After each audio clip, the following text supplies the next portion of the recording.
சபரிமலை ஐயப்பன் கோயிலில் இரண்டாவது நாளாக கூட்டம் அலைமோதினாலும் எந்த பிரச்சனையும் இன்றி பக்தர்கள் சாமி தரிசனம் செய்து வருகின்றனர். கூட்டத்தை கட்டுப்படுத்தி சுமூகமாக தரிசனம் செய்ய வைக்க எடுக்க வேண்டியது குறித்து தேவசம் போர்டு அமைச்சர் ராதாகிருஷ்ணன் தலைமையில் இன்று கூட்டமும் நடைபெற உள்ளது. கூடுதல் விவரங்களை நம்முடைய செய்தியாளர் சஜயகுமாரிடம் கேட்கலாம். சஜயகுமார், இப்போ கூட்டம் தொடர்ந்து கொண்டே இருந்ததன் காரணமாக முன்னெச்சரிக்கை நடவடிக்கைகள் அதிகப்படுத்தப்பட்டதனால் இன்றைக்கு பிரச்சனை இல்லாமல் அங்கு பிரார்த்தனை நடைபெறுகிறதா?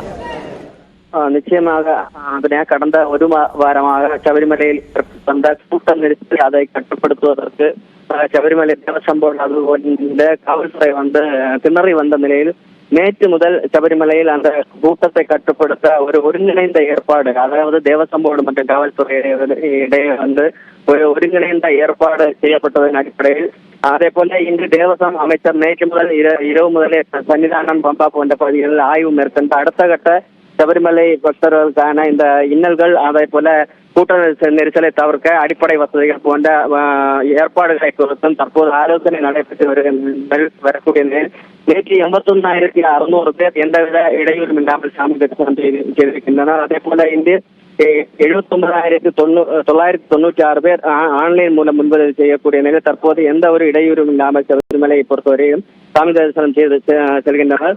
டைனமிக் என்ற ஒரு சிஸ்டத்தை அமல்படுத்தி இருக்கிறது. அதாவது மரக்கூட்டம் முதல் செரங்குத்தி வரை கிட்டத்தட்ட 2 கிலோமீட்டர் தூரத்தில் கியூ காம்ப்ளெக்ஸ்கள் 6 கியூ காம்ப்ளெக்ஸ்கள் அமைத்து ஒவ்வொரு கியூ காம்ப்ளெக்ஸ்களிலும் பக்தர்களுக்கு தேவையான அடிப்படை வசதிகள், அதாவது மருத்துவம், கழிவறை, குடிநீர், உணவு போன்ற அனைத்து அடிப்படை வசதிகளும் செய்து கொடுக்கப்பட்டு காவல்துறையின் கண்காணிப்பில் எந்தவித நெரிசலும் இல்லாமல் பக்தர்களை அனுமதிக்கப்பட்டு வருகின்றனர். அதே போல பம்பா, நிலைக்கல் போன்ற பகுதிகளில் நேற்று முன்தினம் வரையிலும் பக்தர்கள் அரசு பேருந்துகளில் ஏற கூட்ட நெரிசலில் சிக்கி தவித்து வந்தனர். இந்நிலையில் அதிக பேருந்துகளை இயக்கப்பட்டு தற்போது அந்த போக்குவரத்தையும் சரி செய்து பக்தர்களை எந்தவித நெரிசலிலும் சிக்கி தவிக்காமல் பேருந்துகளை ஏற்றி அனுப்பப்பட்டு வருகின்றனர். அதுமையா